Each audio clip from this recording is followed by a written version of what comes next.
At last phone call. अच्छा सुनो, ये जो तुम बातें करते हो दुनिया जहान की क्यूट क्यूट मुझे खुद से बांधे रखने के लिए, क्या सच में निभा पाओगे? रेचा ने बहुत ही प्यारी सी आवाज में मोहित से पूछा। अरे व्हाट डू यू मीन भाई बातें? भाई जज्बात हैं हमारे आपके लिए, यूं ही थोड़ी मोहब्बत करते हैं हम आपसे। मोहित ने हंसते हुए कहा और इसी तरह बात करते करते दोनों सो गए। वेल रिचा और मोहित बहुत प्यारे कपल हैं। मोहित एक तरफ बहुत जिद्दी है तो दूसरी तरफ रिचा भी बहुत जिद्दी है। दोनों की कई बार जिद इतनी बढ़ जाती है कि लड़ाइयाँ हो जाती हैं। मोहित अपने यारों दोस्तों में ज़्यादा इन्वॉल्व रहता था। उसके कुछ खास यार थे जिनकी बातों को वो कभी टाल नहीं पाता था, और इन यारों में एक यार था समीर। समीर से उसका ऐसा था जैसे जय और वीरू, भाई जैसा रिश्ता था दोनों का। एक दूसरे के बिना उनका चलता ही नहीं था बिल्कुल। दोनों बिल्कुल जान छिड़कते थे एक दूसरे पे। समीर ने जो बोल दिया वो मोहित ना टाल सके, मोहित ने जो बोल दिया उस बात को समीर ना काट सके। बस यूं ही दिन बीतते गए, रातें भी बीतती गई। फिर एक दिन, Richa what's wrong with you? तुम मुझे इतना कंट्रोल नहीं कर सकती यार। तुम्हें पूरा दिन देता हूं ना, तो तुम्हें इससे क्या मतलब है कि मैं रात के 1 बजे घर आऊं या 2 बजे? और मैं समीर के साथ था यार। थोड़ी ज्यादा हो गई थी, बातें भी लंबी चल गई, तो क्या हुआ? मेरा दोस्तों के साथ भी कुछ टाइम होता है, मुझे वो देना होता है। Please don't control me like this, I have my personal life too. Richa की आंखों में आंसू आ गए जब मोहित ने कंट्रोल वाली बात पे उसे सुना दिया, क्योंकि यार वो कुछ गलत नहीं बोल रही थी। रात के 2-2 बजे तक बिना किसी जरूरी काम के तुम बाहर क्यों हो? घर में बैठना चाहिए। लेकिन नहीं, मोहित को जो सही लगता है वो वही करता है। फिर एक दिन रिचा यूं ही यूट्यूब स्क्रॉल कर रही थी तो अचानक उसको एक न्यूज़ वीडियो दिखती है। चाइना में पाया गया कोरोना वायरस। जब उसने रिसर्च करी तो पता चला वहाँ पे काफ़ी लोगों को ये वायरस हो गया है और अभी तक डॉक्टर्स इसका कोई ट्रीटमेंट नहीं निकाल पाए हैं। दूसरे देश में ये खबर देख के रिचा को एक ये तसल्ली रही कि चलो अपने यहाँ ऐसा कुछ नहीं है। उसने उस रात की कन्वर्सेशन में मोहित से ये शेयर किया। कुछ हफ्ते बीते, ये खबर आग की तरह फैल गई सब जगह, और अब ये वायरस सिर्फ चाइना नहीं, इटली, अमेरिका, इंडिया और पूरी दुनिया में आ चुका था। मोहित प्लीज़, ये वायरस इंडिया में भी पाया गया है लोगों में। आई नो हमारी सिटी में अभी तक एक भी इन्फेक्टेड नहीं है, लेकिन क्योंकि ये वायरस दिखता नहीं है इसलिए आपको नहीं पता किसे है और किसे नहीं। तो आप प्लीज़ अपने आप को प्रोटेक्टेड रखो, अपना ख्याल रखो, ग्लव्स मास्क पहन के निकलो अगर कुछ काम है तो, और प्लीज़ किसी भीड़ वाली जगह पे मत जाना, किसी से टच मत होना, प्लीज़ अपना ख्याल रखो। इतना कहते कहते रिचा की आंखें भर आईं। शायद ये प्यार था मोहित के लिए, शायद ये खोने का डर था। होता ही है, लड़कियां बहुत इमोशनल हो ही जाती हैं। मोहित ने उसे बहुत प्यार से समझाया कि तुम चिंता मत करो, मैं ठीक हूँ, मुझे कुछ नहीं होगा, तुम चिंता मत करो। अबे खाएगा वायरस, उसे मैं तुम्हारा बिना मेकअप का फोटो दिखा दूंगा, वो भाग जाएगा। दोनों खूब हंसे। मोहित ने रिचा को छुपाया और कॉल पर ही उसे सुला दिया। कोरोना वायरस का कहर बढ़ता ही जा रहा था। हजारों लोग मर रहे थे हर दिन। शहर लॉकडाउन हो रहे थे। अभी इंडिया में लॉकडाउन की सिचुएशन यहाँ तक नहीं पहुंची थी क्योंकि इंडिया में रेट कम था इन्फेक्टेड लोगों का। फिर एक दिन जब गवर्नमेंट ने क्वारंटीन होने के लिए कहा और सोशल डिस्टेंसिंग के लिए भी, तब रिचा बहुत पैनिक हो गई कि अब तुम घर के बाहर कदम भी नहीं रखोगे।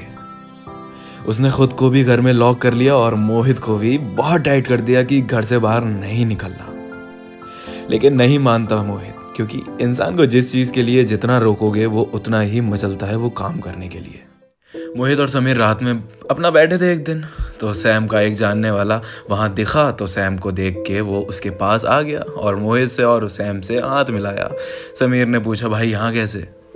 इतने में मोहित के पास एक कॉल आई और वो उसको अटेंड करने के लिए साइड में आ गया।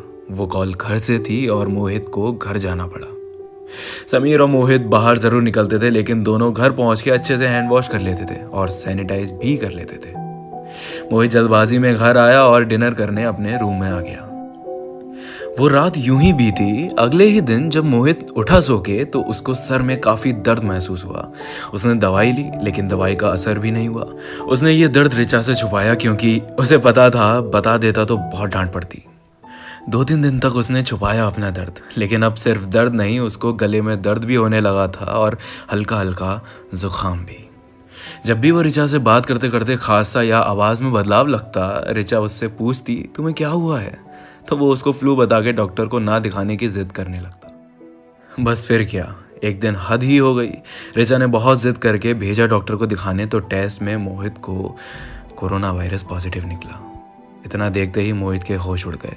उसके पैरों तले ज़मीन खिसक गई और उसको बस एक ही डर सताने लगा, मौत का। उसने जब ऋचा को बताया तो ऋचा का रो रो के बुरा हाल हो गया और उसने रोते रोते उससे ये पूछा कि तुम घर से बाहर कब निकले, किससे मिले, मेरे मना करने के बाद भी क्यों गए। मोहित ने याद करने की कोशिश करी तो उसे याद आया, उस रात समीर का दोस्त आया था, उसने हाथ मिलाया था, कहीं वहीं तो नहीं। उसने समीर से तुरंत कहा चेकअप कराने को। समीर ने जब कराया तो उसका नेगेटिव निकला। वो हैरान रह गया। हाथ तो दोनों से मिलाया था, इनफैक्ट एक कैसे हुआ।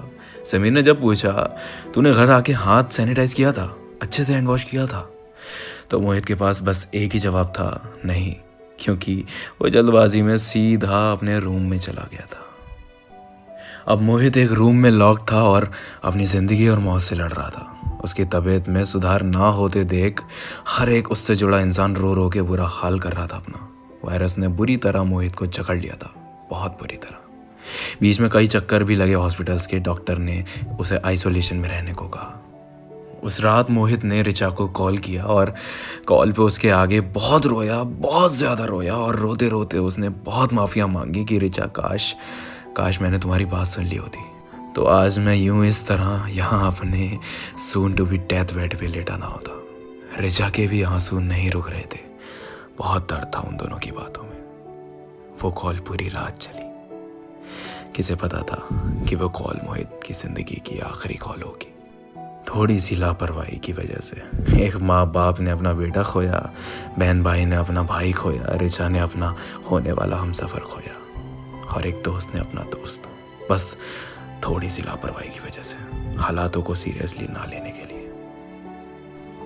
अगर आपकी फैमिली में किसी को भी कोरोना वायरस पॉजिटिव पाया गया तो वो आपसे दूर कर दिया जाएगा, एकांत में रख दिया जाएगा। ना आप उन्हें देख पाएंगे, ना ख्याल रख पाएंगे। अगर कोई रिकवरी होती है तो वापस भेज दिया जाएगा और अगर नहीं तो कभी दोबारा वापस नहीं देख पाएंगे। ना ही मरने के बाद कोई क्रिया के लिए आपको डेड बॉडी दी जाएगी। अगर ये सब सुनने के बाद भी आपकी आंखें नहीं खुली तो कभी नहीं खुलेंगी। Stay home, stay safe.